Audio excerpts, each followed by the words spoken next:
This one I like just because the choice of picture on the thumbnail proves that everyone who works with both of these people hates their fucking guts.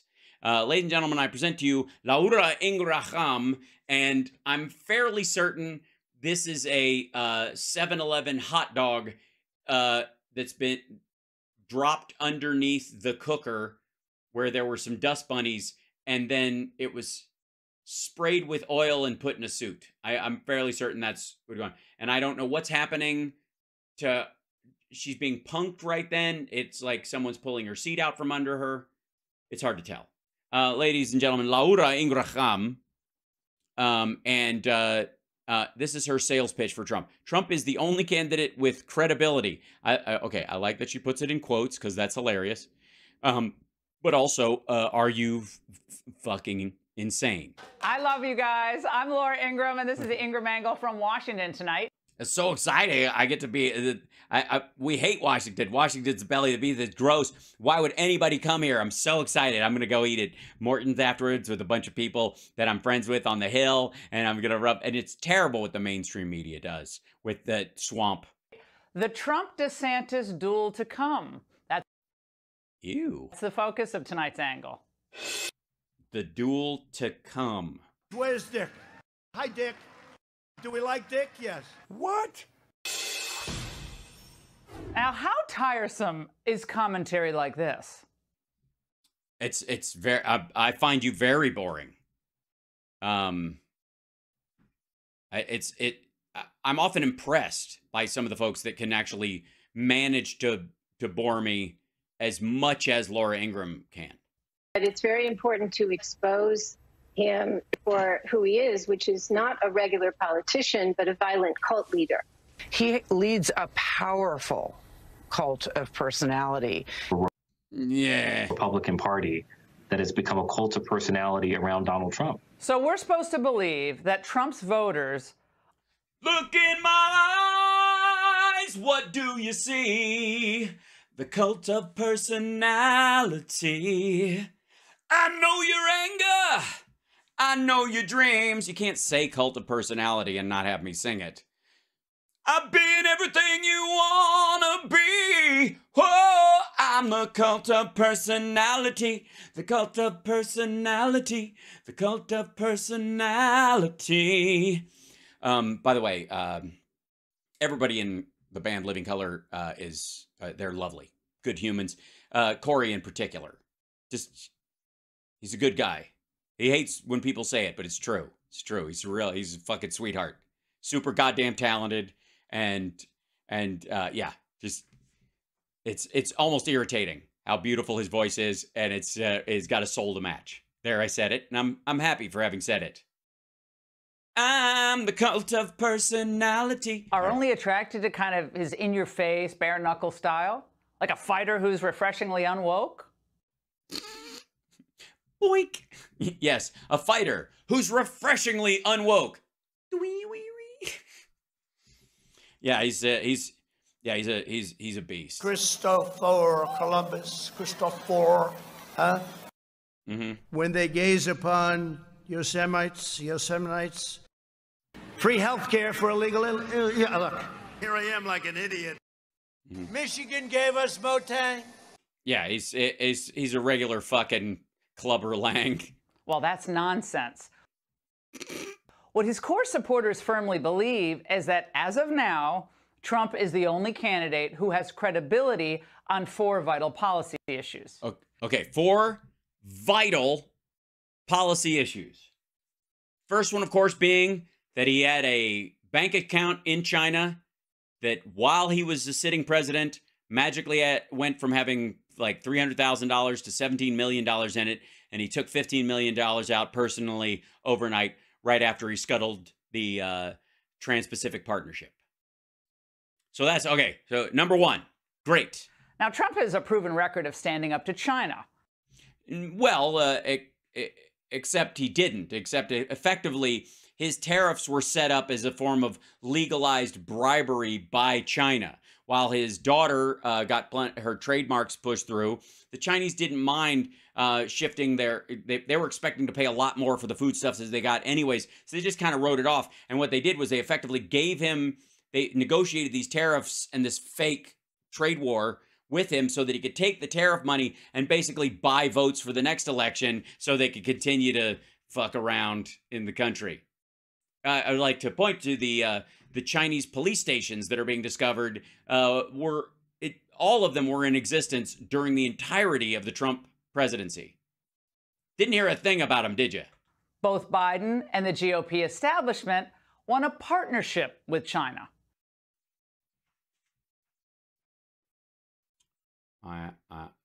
Do we have to go? We kind of have to go. Yeah, we kind of have to. Hold on one second.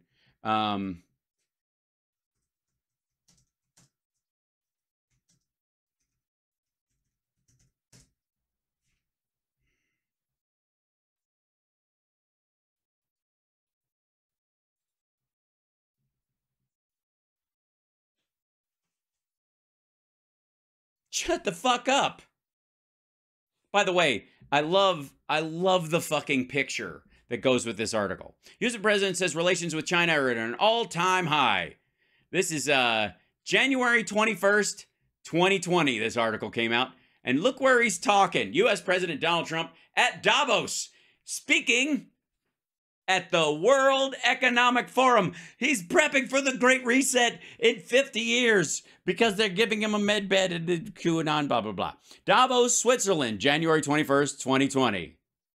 Donald Trump said the relationship between China and the U.S. has probably, take out the word probably, it makes me sound wishy-washy, never been better during a speech at the annual World Economic Forum in Davos Tuesday. So just remember that anytime any of these stupid motherfuckers start going, World Economic Forum, plot to destroy Davos, Right. During his address, the president gave the gathering of elite policymakers and business people a laundry list of economic achievements, including what he describes as confronting China's predatory practices in trade with America. Trump said that these had become worse and worse and worse under his predecessors. Under my leadership, America confronted the problem head on. Our relationship with China has now probably never, ever been better. He gets on well with President Xi Jinping. He's for China, I'm for the U.S., but other than that, we love each other. In a review of the domestic policy decisions, he said the U.S. has experienced an economic turnaround that has been nothing short of spectacular. Oh boy, that was on January 20. All right. Today, I'm proud to declare the United States is in the midst of an economic boom the likes the world has never seen before. The American dream is back, bigger, better, and stronger than ever. By the way, they had already signaled that we had entered a recession caused by partially by the tax cut, but also by his continued lowering of interest rates. Just saying. Followed by an article, The Giant Hole in Trump's New China Deal. Oh dear. U.S. President signed an agreement that helps calm relations, but fails to address issues at the heart of the trade war. This is January 15th, 2020. Look at what I did. The China trade deal U.S. President Donald Trump is hailing as a major win fails to address some of Beijing's most egregious practices, the issues that sparked the trade war in the first place. Trump and Chinese Vice Premier Liu He signed the agreement during a White House ceremony Wednesday after nearly 2 years of escalating trade tensions that saw both sides ratchet up tariffs on hundreds of billions worth of each other's goods. So-called Phase 1 agreement centers, there was never a Phase 2 or Phase 3, and they never lived up to the Phase 1. They don't know this at this point in this article, but we do in retrospect. On increased Chinese purchases of American agricultural, energy, and other products, while adding new restrictions in areas like technology transfers and currency devaluation. Though the handshake will help stabilize the relationship, blah, blah, blah. There's a giant hole in the Phase 1 deal, and there's no way to get around it, said Chad Brown, senior fellow at the Peterson Institute for International Economics. Some American businesses and technology companies feel Trump is trading away hard-earned leverage in exchange for an agreement. Trump administration officials have been clear since details of the agreement began emerging last month that some tricky issues are left out. Is it going to solve all the problems? No, U.S. Trade Representative Robert Lighthizer said. By the way, Lighthizer not fucking around. He was working hard, and he's probably one of the most eyes wide open people with China that we've had in there in a long time. But he had Trump pulling the strings. They maintain that notching some progress is better than nothing. The plan is to begin a second phase of negotiation that covers outstanding concerns. But beyond, Trump saying he plans to travel to Beijing in the not too distant future. That didn't happen, obviously. To launch those discussions, there's no firm date for the talks, no clear-cut path forward. Trump himself has begun to lower expectations, saying he's in no rush, and his top allies are warning the next phase might not conclude until after November's presidential election. Whoo boy. The result is increasing frustration among some American businesses and technology companies who feel Trump is trading away hard-earned leverage in exchange for an agreement that does little to resolve the systemic issues that led the White House to begin imposing tariffs against China 2 years ago. We're no closer today to resolving any of those fundamental frictions than we were before the trade war started. It didn't do shit.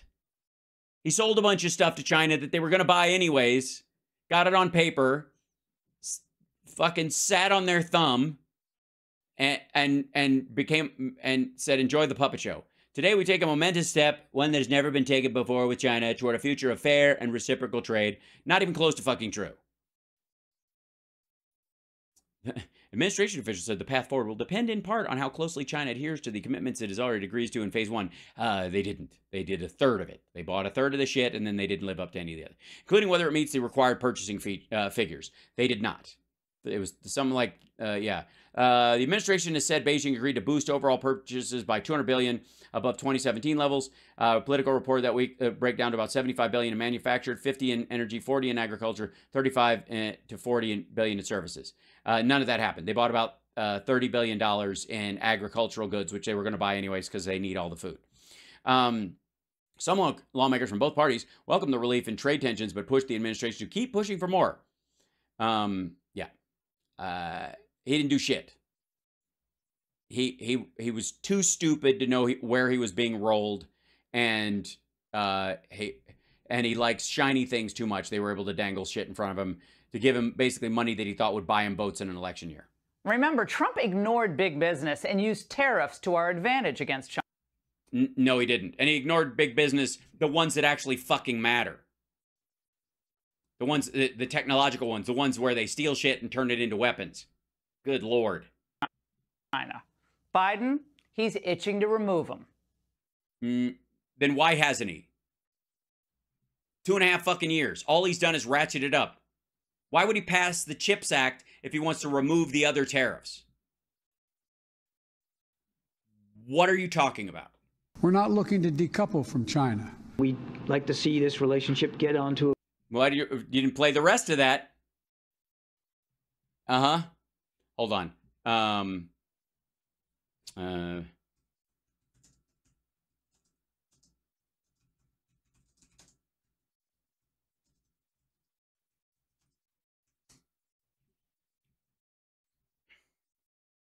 Yeah, this is the actual quote. This is a full quote, and this is a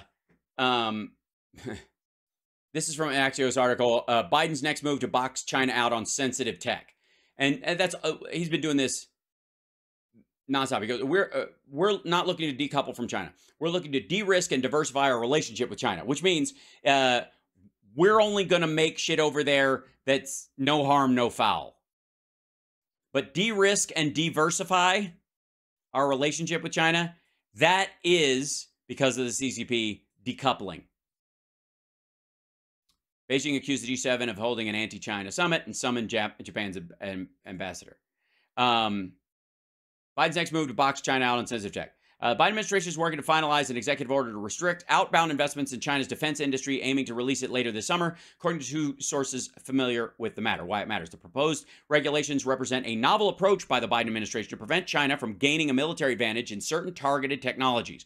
But new regulations are always complicated, and the administration wants to avoid unintended consequences and uncertainty for U.S. investors. Biden officials, especially at the Treasury Department, have worked to convince European and G7 allies of the need to coordinate their efforts, which has slowed down the release of the U.S. executive order. He doesn't want to, we're not doing this, he wants a multilateral approach to China with the U.S. in the lead. It's fucking smart. At the G7 summit in Japan, clear progress was made at the international front, a senior official told Axios. White House spokesperson declined to comment because they're not ready to do that. That's why he's talking nice until, we got so many, by the way, Apple is so wound up in China still that they can't afford us to just yank the fucking rug. It would destroy businesses. The decoupling, the detangling from China will take some time, not as much time as it took to create the knot, certainly. Better footing. A growing China that plays by international rules is good for the United States and the world. Thank you, Janet. Now, Trump is opposed to open borders. Both Biden...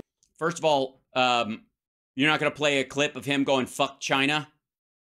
We're going to shut China down. China owes us money. If I get in there, anybody who's got money in China, invested in China, or family in China, or they're Chinese, or they like Chinese food, they're going straight to Gitmo. I'm going to execute them like drug dealers. And the GOP establishment... No, he wasn't. He started Title 42 because he thought it would be a quick fix to reject Mexican immigrants and South American immigrants in particular, and it just made the numbers go up because of recidivism. And as soon as Title 42 went away, poof, where's the fucking, oh my God, the border's open talk? Support open borders. The Biden-Harris administration announced those sweeping measures that I mentioned moments ago from the state and DHS to expand legal pathways, launch regional process centers, surge asylum officers and judges, and more. Yeah, why would you need that shit if you're just going to have an open border, dummy? You don't need any of that shit. If there's people who legally deserve asylum and you're going to work with them and get them asylum, and you're going to have more agents down there to process those claims, it just didn't sound like it's open. That sounds like a lot. It sounds like you're stacking red tape. Quite the opposite, actually. It sounds like you're plugging some holes, quite frankly. She reads really well. Trump is opposed to never-ending wars and wants to reform our national security. He, hold on. Do I have to do this every fucking time with this idiot? Yes, I do. I do.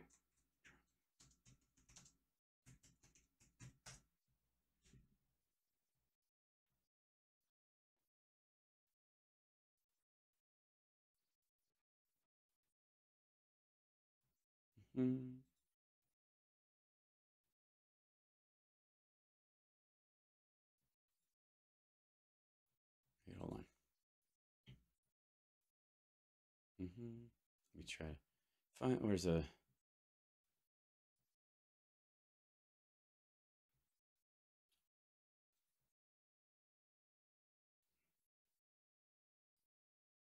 Well, here you go. Former President Donald Trump says abandoning Bagram Airfield in Afghanistan was a mistake, adding his voice to a chorus of Republicans critical of the Biden administration's decision to vacate the base used to coordinate this decades-long war effort in Afghanistan. Trump argued it would have been used to alleviate the chaotic evacuations of U.S. citizens and Afghan allies. Yeah, because, again, we've talked about this. It's fucking stupid. You can drive people to the airport, which is 15 minutes away, or you can drive them through ISIS-K's controlled territory out to Bagram in fucking buses with shoot me on the side of it like a fucking idiot. We should have sent the people out very safely, and we would have had Bagram open. That was always going to be. We should have kept Bagram because Bagram is between China. It has total access to China, Iran, Afghanistan, and I guess they didn't realize that they abandoned it. Trump told, again, how the fuck do you get out and stay? Forever, we were going to leave the forever wars by turning Afghanistan into the 51st state. Both Biden and the GOP establishment support it, and both have a record of spending trillions. Not of all, Biden got us out of Afghanistan, fucko. He followed through. Everybody said they were going to. He did it. And us supporting Ukraine is not our boots on the ground. We're giving them gear, but we're not involved in that war in the same way.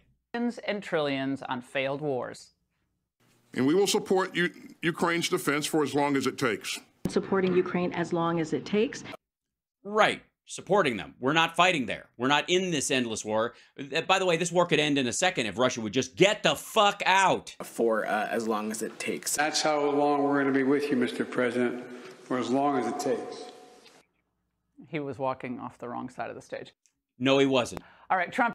No, he fucking wasn't. No, he fucking wasn't.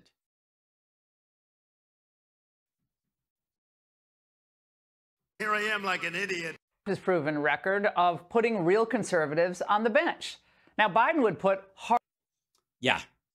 Puppeteer right-wing idiots like Kavanaugh and Amy Coney Barrett. Hypersonic missiles aimed at a woman's right to choose, and that's it. With about as much, I guess, judicial intellect as a first-year inmate who's really going to work on his appeal. Left lunatics there. And the GOP establishment, let's face it, it has a record of appointing folks like David Souter and others like John Roberts. So that's 4 major issues that should be critical in any election. Yeah, they are, and he eats shit on all of them. And the only place he does, you could say he really did what he was sent there to do. The evangelicals held their nose on every other aspect of his character, hoping that he would doom a woman's right to choose. And it just became a sea change where you're making it, you eliminated the red wave, made it a red trickle, spotting, if I may, and then guaranteed that in 2024, Democrats will have an easier time. Where Trump right now has a clear policy advantage over both Biden and the GOP establishment. Why don't you just say DeSantis? Why don't you say it? He's not running against the establishment. He's running to be the head of that party. And that all leads to the following. On domestic policy, Trump has a proven record of building an economy that generated higher real wages for Americans. Yeah, but Biden completely stomps that. American workers. Now, neither the Biden administration nor the old GOP guard can say the same. Yes, they can actually, you're right, they can't say the same. They can say better. And on social policy, Trump led us to a huge victory to overturn Roe versus Wade. Mm-hmm. Yeah. Which almost single-handedly destroyed the red wave. Oh, we know what the GOP establishment failed to do. Yeah, overturn Roe versus Wade. Because they knew that would doom them to decades in the hinterlands. For only 40 years. And by the way, Trump did all of this while facing impeachment and the fraudulent Mueller investigation. While golfing. So simply attacking Trump as a person or his style, it ain't going to work. It ain't going to work. You can't attack him just on his mean tweets. We're going to be appointing very pro-crime judges. You've got to attack him on the things he does. I've been involved in the 2 greatest scams in American history. Right. If you want to win the GOP nomination, I don't. I really don't. If I did that, even by accident, I'd be ashamed of myself. Have you listened to you guys lately? Barf.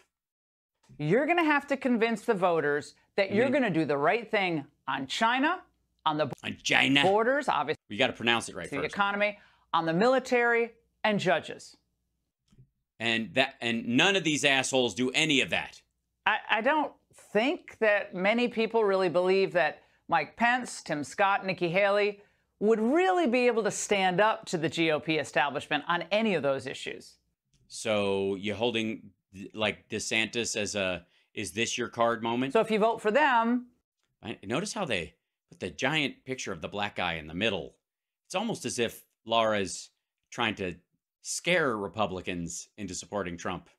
You're effectively voting for Mitch McConnell, and almost no one in the GOP anymore agrees with Mitch McConnell. So that leaves Ron DeSantis, who certainly has shown a willingness to think for himself and to take position. Yeah, but the skills to think for himself are the important part, and he clearly doesn't have those. And to push policies that don't match up with the GOP establishment. Or with any establishment, or with even the vast majority of voters. But you take that regional bigotry and try to parlay that into a general election win. See how that works out. Good luck. See you on the other side. He's taken on the CCP by barring their land purchases in his state. He stood up to the corporate wokesters and the CCP can't buy land anywhere in the United States. Chinese citizens, he stopped Chinese citizens from buying land. Period. If you're not a citizen of the, it's specific, and it wasn't just China, by the way. It was like 5 other countries. All of them, by the way, it was like a list of countries Trump is doing business with right now. He's built an impressive diverse base of support. Totally, absolutely. There's some. He's got those. There's a group of the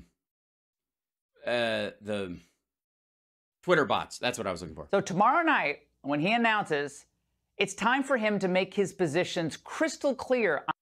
Yeah, but he's doing it on Twitter where the audio is ass, so I don't see it happening. I don't know. Yeah, you can prove me wrong. Hindsight's 2020. We'll see. On the key issues where Trump currently has a significant advantage. Now, check out this head-to-head poll. If he does the right thing on those issues, well, we could have a real horse race. Could. If he thinks he can run as Trump light, I believe he's going to be disappointed. But that's because he'll be the candidate of Fox News. That's why he'll be disappointed. Next summer, we'll skip ahead a year. Yeah. Get past all the part where they actually have to show what they're going to do and all that. The GOP base wants its nominee to make 4 big points at the convention. Get the Chinese people, brown people, other people, bad people. Number 1, we will stand up to China. Yeah, too late. AUKUS agreement, CHIPS Act. Biden continued and stacked on the tariffs. They've got an executive order coming up, and they're lining up the other G7 countries to all collectively not give military-level tech to China anymore. Because they steal it, and they turn it into weapons. Derp. Number 2, we will enforce our border. Yeah, Biden's already doing that job for you. But crossings are down 60%. Number 3, we will reform the national security state. Excuse me. That says national security stat. Never mind. She has to. I mean, Fox has lots of money. This is a, you know, they obviously can afford a graphics package and a team, can work very hard. And, you know, I'm personally impressed just with their lower third action these days. It's the rolling, the fact that the hour is correct. And number 4, you bet we're going to appoint socially conservative judges. You bet. You bet. The one thing that he'll just rubber stamp straight from the Federalist Society. You bet. They also want a candidate who's going to campaign everywhere. Remember our motto here on the Ingraham angle. There's a motto? How did I not know this? I can't possibly remember it. This is the first time I'm fucking hearing it. Everybody get out a pen. Somebody keep track of this. I'm not going to. What could it possibly be? And will it be difficult for me because I don't speak German? Sorry. No state and no city left behind. No state and no city left behind. I don't know. I don't think it's very good. As mottos go, I think it's kind of lame. I had some rock solid mottos myself. Safety third. It's pithy. Gets the point across.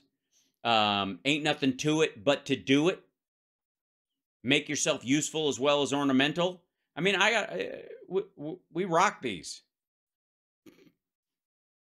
No state and no city left behind. Great. And that means appeal to working people of all backgrounds. Working people of all backgrounds, whether they work for a hedge fund or some other place on Wall Street. Build a multicultural majority. All right. Appeal to how'd she just go woke? We got woke Laura Ingraham. Woke. That's not right. Working people of all backgrounds. Build a multicultural majority. Now, for years, Trump. Wait a minute. Hold on to your fucking hat. Laura Ingraham just came out for multiculturalism. Yes, I agree. I don't think she means it. And I also think she's just kind of throwing the word around in a stupid way because she's got a limited vocabulary. But I still think it's kind of fucking crazy that she just said that. Has been their only option. Remember what Trump did to grow Hispanic support. Yes, they went from 3 to 7%. It was magic. Just a sea change. I mean, if he keeps this up in 112 years, they'll have 37%. And some African-American support. And some African-American support. You know, Kanye, Candace Owens, a couple of their friends.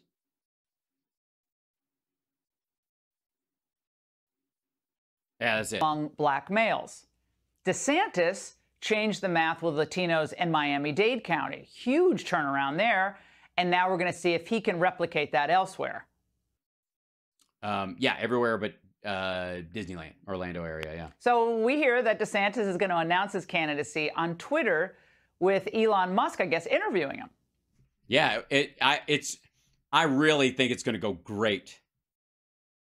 What could possibly go wrong? Well, last November, Musk endorsed DeSantis, but now he says he's neutral and he just wants someone who's, quote, normal as president. I don't know what that means. You know, people who run for president are, and I guess, are they normal? I don't know. I don't know. Here's a good idea. Normally, do people, Laura, and I've never hung out with you. Normally, do the men that you don't know, or even that you do know, you know, I guess tangentially around your circle as an acquaintance, do they sight unseen grab you by the pussy? Is that normal? I'm gonna guess no.